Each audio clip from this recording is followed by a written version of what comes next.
أعوذ بالله السميع العليم من الشيطان الرجيم بسم الله الرحمن الرحيم الحمد لله وكفى والصلاة والسلام على النبي المصطفى وعلى آله الطاهرين الطيبين وأصحابه الكرام ومن تبعهم بإحسان إلى يوم الدين.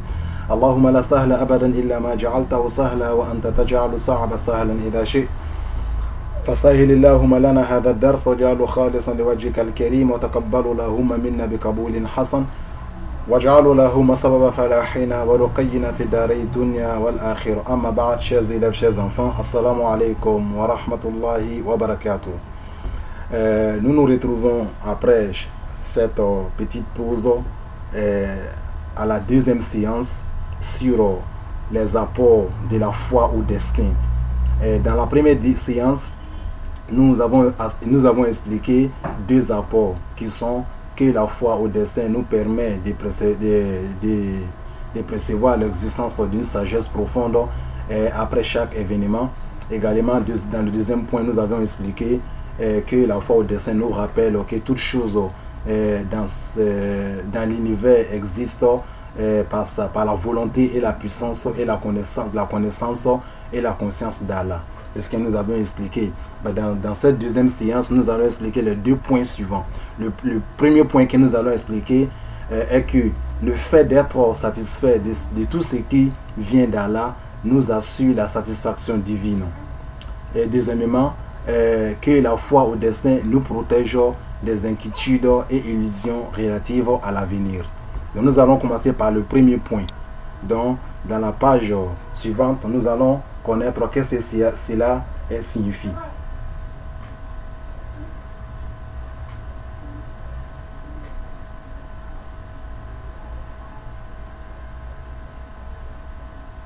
Bien.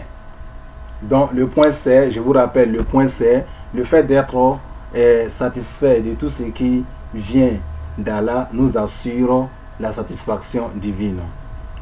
Vous savez, chers élèves, nous sommes très heureux de rencontrer quelqu'un que nous aimons. Et nous sommes très tristes quand nous perdons des êtres chers. Bien sûr, c'est toujours comme ça. Alors, Allah nous teste. Allah subhanahu wa ta'ala nous teste dans ce monde. Il nous teste dans ce monde par la joie et par la peine. Car en fait, ce monde est un lieu d'épreuve. Ce monde est un lieu d'épreuve.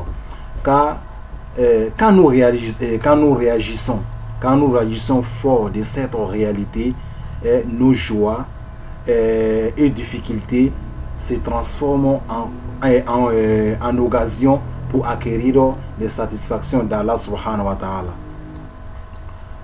Nous le remercions pour tous les bienfaits qu'il nous accorde et patientons face aux difficultés et troubles.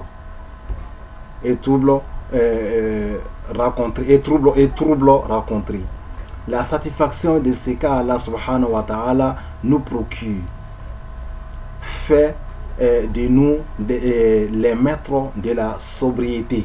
Le maître de la sobriété, et nous éloignons des sentiments de jalousie et d'orgueil exacerbés.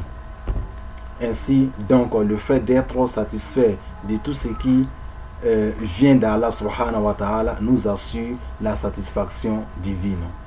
Donc, à cet égard, Allah subhanahu wa ta'ala dit dans la sourate Baqarah, sourate 2, les versets 22 et 23, il dit: celui qui vous a fait de la terre pour lit et le ciel pour toi, qui précipite la pluie du ciel et par elle fait surgir toutes sortes de fruits pour vous nourrir. Ne lui cherchez donc pas des égaux alors que vous savez tout cela. Alors que vous savez que c'est Allah subhanahu wa ta'ala qui a fait pour vous les lits comme la terre comme un lit, le ciel comme un toit, et vous a précipité la pluie du ciel et faire sortir, surgir de toutes sortes de fruits pour vous nourrir. Alors que vous savez tout cela, ne lui donnez pas des égaux. Si vous avez, Allah va au-delà de tout cela, si vous avez un doute sur ce que nous avons révélé à notre serviteur, tâchez donc de produire une sourate semblable et appelez vos témoins en parenthèse, les idoles que vous adorez en dehors d'Allah, si vous êtes véridique. Vous voyez, la foi en Allah subhanahu wa ta'ala a pour bénéfice cela. Le fait d'être satisfait même de tout ce qui vient d'Allah subhanahu wa ta'ala, que ça soit mal ou bien, le fait d'être satisfait de cela, donc ça nous assure la satisfaction divine. Donc ça nous assure la satisfaction divine. Il nous reste maintenant le deuxième point et qui est le quatrième point parmi les apports. On dit la foi au destin. La foi au destin nous sauve les inquiétudes et illusions relatives à l'avenir. Qu'est-ce que cela signifie? Celui qui n'a pas la confiance au destin, au Seigneur, s'inquiète sur l'avenir.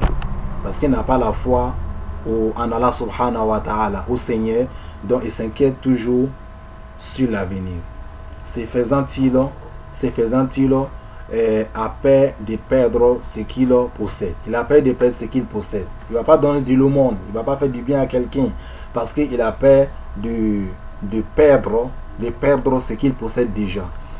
Il oublie également ce dont il dispose et craint la pauvreté. Ou il oublie sa santé et craint les maladies. Il occupe trop son esprit à courir vers les désirs et les ambitions.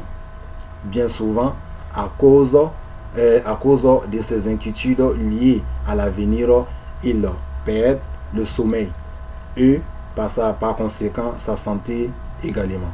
Vous voyez, parce qu'il n'a pas la foi au destin, il ne sait pas ce qui doit l'arriver, ou ce qu'il doit avoir comme bonheur vient d'Allah subhanahu wa ta'ala. Il passe tout son temps à faire cela et finalement ça l'importe, ça l'amène à des choses négatives. Avoir confiance en Allah et croire au destin nous sauve des inquiétudes et des illusions relatives à l'avenir. Car quand nous croyons au destin, nous savons profondément que rien n'est envisageable et ni faisable sans la volonté d'Allah. Si nous avons la foi au destin, nous croyons que rien n'est envisageable et que rien n'est faisable sans la volonté d'Allah. Tout ce qui peut nous parvenir ne peut être le fait d'autre que lui. Voilà ce que nous comprenons. Nous franchissons les obstacles et les difficultés grâce à son soutien constant. Et en tant que serviteurs d'Allah, nous devons travailler, avoir confiance en lui, s'en mettre à lui et demander son secours. Alors subhanahu wa ta'ala dit dans la sourate Tawbah, le repenti, sourate 9, verset 59 à cet égard, dit au prophète, aux fidèles, rien ne nous atteindra en dehors de ce que Allah a prescrit pour nous. Il est notre protecteur. C'est en Allah que les croyants doivent mettre leur confiance. Donc vous voyez, c'est que rien ne nous atteindra en dehors de ce que Allah subhanahu wa ta'ala a prescrit pour nous. Donc nous devrons avoir la foi à la destinée et avoir le courage du travail, et après le résultat appartient à Allah subhanahu wa ta'ala. Donc un musulman, un croyant doit forcément avoir la foi au destin, et avoir la foi au destin avec relativement au cours que nous avons expliqué ne veut pas dire que j'ai la foi au destin, que tout a été prédestiné par Allah subhanahu wa ta'ala. Je m'assois à la maison, je ne me protège pas, je ne me soigne pas, et je ne travaille pas, et voilà, c'est Allah subhanahu wa ta'ala a souhaité qu'il soit comme ça, je vais devenir comme ça. Non, ce n'est pas le cas. Avoir la foi au destin nous pousse à mener des activités, à avoir également